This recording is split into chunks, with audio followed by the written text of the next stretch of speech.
It all started quite glamorously. Justin arrived at the party on a gilded speedboat that docked right at the private pier by the pool. He emerged in a sparkling tuxedo with a velvet scarf, a cigar in his mouth, and a ring with a diamond the size of a Kinder Surprise on his finger. Jay-Z wasn't there, Beyoncé was without him, and Justin immediately rushed to her with a hug that was a little too warm. She smiled politely, but at that moment someone in attendance started taking photos with the caption, "Timberlake is in his repertoire." "Let's start at the bar," he said, and drank 4 shots of tequila in a row, straight from the back of the waitress who was pouring drinks on herself. It was part of the party concept. Then 2 more shots of bourbon. Then, a cocktail called Bad Behavior, consisting of tequila, absinthe, Red Bull and tears of exes. After 15 minutes, Justin sang Sexy Back without music, standing on a glass table that began to crack under him. Kendall Jenner turned away, but Lana Del Rey captured the moment on camera and whispered, "This is going to be a TikTok hit tomorrow." And then Rihanna appeared, in a red latex cloak, with a glass of white wine and a look of, "Someone is going to embarrass themselves right now." Justin, seeing her, ran up and tried to take her hand to ask her to dance. But instead, he slipped on a spilled margarita and fell face first into her shoe. Everyone froze. Rihanna looked down, raised an eyebrow and said, "Not the face, Timberlake. Not the damn face." After falling into Rihanna's shoe, Justin decided that the only way to restore his reputation was to put on a show. And a show in his mind was to dance naked with fireworks to the music of his own album. He asked the DJ to put on a remix of Rock Your Body, took off his shirt and his pants, for some reason, grabbed 2 Molotov cocktails from the bar, they were actually just decorative flaming cocktails, and started jumping around the pool, trying to depict the burning rhythm of the body. Meanwhile, a TMZ drone flew over the villa, filming every second of the disgrace in 4K, surprise from the water, trying to end the number with a bang. Justin shouted, "This is for everyone who missed a real star," and jumped into the pool. Bare ass, straight into the hydromassage area, where Beyoncé was gently relaxing. Her screams could be heard all the way to Los Angeles. "I swear to God, if that ass touches my Prosecco," someone said, but it was too late. It had already happened. A call he would regret forever. The final nail in Justin's coffin for the night. Sitting soaking wet, wrapped in a Versace towel, he pulled out his phone, somehow still intact, and decided to FaceTime Britney. Yes. At 3:12 a.m. drunk. From the pool. At a party where he had just embarrassed himself in front of everyone. He pressed the button and the connection came through. Britney, in her pajamas and no makeup, picked up the phone. When she saw him, she said calmly, "Are you naked and wet? Again? Brit. I still don't even start." She hung up. Results, #WetBerlake went viral in 20 minutes. Rihanna posted a story with the text, "My new perfume smells better than Timberlake in the pool." Justin's manager took a break from collaborations. Parties in Miami now have a rule: no Timberlakes after 1 a.m. After Britney's call, Justin disappeared for 40 minutes. Everyone thought he had left, or fallen into a fountain and finally calmed down. But no. He locked himself in a second-floor bathroom with Kylie Jenner's dog, because he thought she was his spirit guide. A very drunk Dua Lipa broke down the door at one point because she needed to go to the bathroom, and found Justin reading poetry aloud from a napkin, addressing his chihuahua named Nugget as his lost love. "I see you, Nugget, you're real. Not like them. Not like Britney." Dua Lipa couldn't speak for an hour and could only whisper. He looked at her as the meaning of life. Lana Del Rey, from calm to hysterics. Meanwhile, everyone was already sitting in the lounge area outside when Justin suddenly came out, wrapped in a rug. He approached Lana Del Rey, who was quietly singing something under her breath, and declared, "I wrote a song for you. It's called Tears Over HSWNC." And he began to sing, fake, loud, and most importantly, with an imitation of Lana, as if in a caricature. Everyone fell silent. Lana slowly stood up, looked at him and, cried, tears. Real. Without music, Rihanna ran up and slapped Justin in the face with a wet towel, shouting, "Fuck off, leave Lana alone, you alcoholic melancholic poodle." Rihanna's curse. Then the most mystical moment of the night happened. Rihanna, standing barefoot on a glass table with a glass of red wine, uttered a phrase that has already become legendary. "From now on, Justin Timberlake will not see a single standing ovation for the rest of his life." And, the glass cracked in her hands. It just cracked. For no reason, Lil Nas X shouted at the same moment. That was an official Rihanna anathema, yo. Apogee, security arrives at 4:28 a.m., the villa's security finally decided to intervene.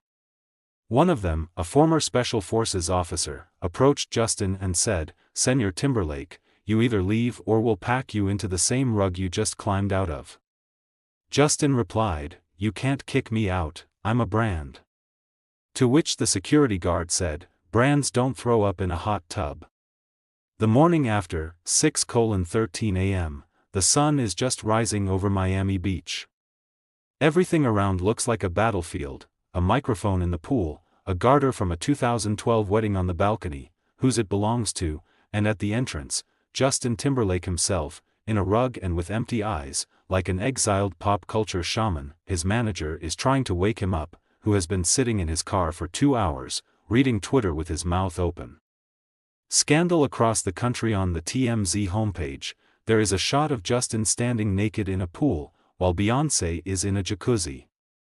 Right next to him, holding a glass over the water, trying to prevent him from touching her, Prosecco field. Headline: JT or GTFO, Timberlake's wet breakdown goes viral. A video has already been viewed over 30 million times on TikTok, where he says to his dog, "You understand me better than any of them, Nugget." And that's not the end of it. Telephone terror at 7:02, Jessica Biel calls the manager. The voice is steely. The words are precise: "Either you take him home now and shut him up, or I'll do it myself. And then his mouth won't be the only thing I shut him up for." And she hung up. Justin only mumbled, I wanted some attention. Someone has to remember who I am, right?" And that's when, leaked Britney text messages. A leak of screenshots has surfaced on Reddit. According to the moderator, they were sent by an anonymous pop star who's long since had enough of drama. The screenshots show the following text: "Justin, can we talk? I've never forgotten us. Last night was a weird night, Britney, find yourself. And a therapist. In that order. Justin, but I still remember how you smell, Britney, and me, when you dumped me on MTV. The memories are mutual.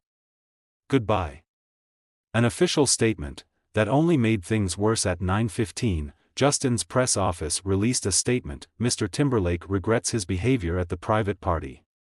He was under pressure, emotionally exhausted, and temporarily lost touch with reality." 20 minutes later, Lil Nas X made a TikTok of himself reading the statement while wearing glasses and eating popcorn, saying, "Same, boo. But I'm not falling in Beyoncé's jacuzzi."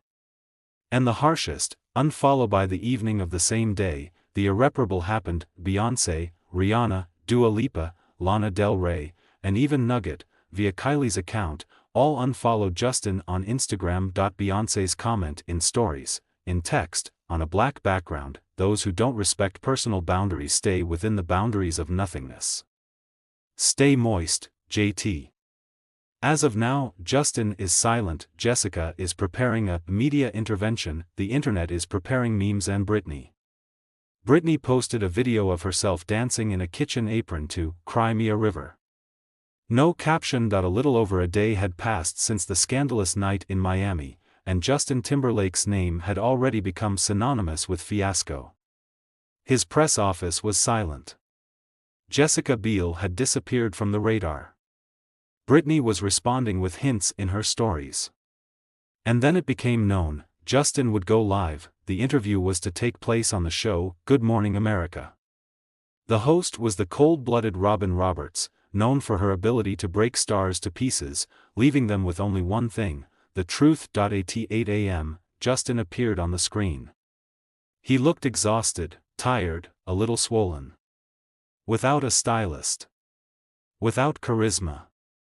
In front of the microphone was a confused man in a beige sweater who could no longer hide behind either jokes or the legend of the 2000s. Robin asked simply, "What happened to you in Miami?" Justin was silent for 10 seconds. Then he said, "I thought I needed a show to get people to pay attention again. I didn't want to be just a memory." Robin nodded. "Do you realize what you did to others? You humiliated women. You embarrassed yourself. Even Nugget the dog will avoid you." Justin smiled to himself. Then he lowered his head. "I screwed up. And especially to Jessica." The words, "first time in 20 years, a full public apology," flashed across the screen.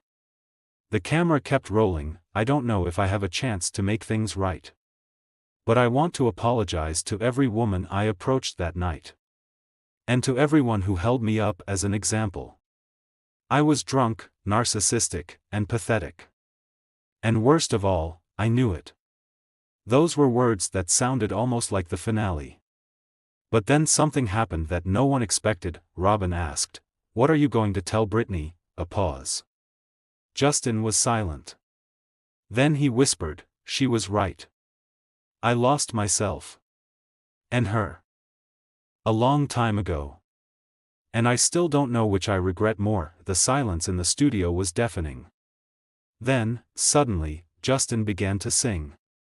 Without music. Without a microphone. Barely audible. It was Britney Spears, Everytime. Robin didn't stop him. The camera continued to film while he sang in a trembling voice, like an apology that was half a lifetime late. When the broadcast ended, the studio lights went out. That day, Billboard published a column with the headline, "Timberlake. The legend who broke live." The internet exploded again. Some mocked, some sympathized. But everyone agreed on one thing: this was the end of the version of Justin we knew before, and the new one has not yet appeared. And whether it will appear at all, only time will tell.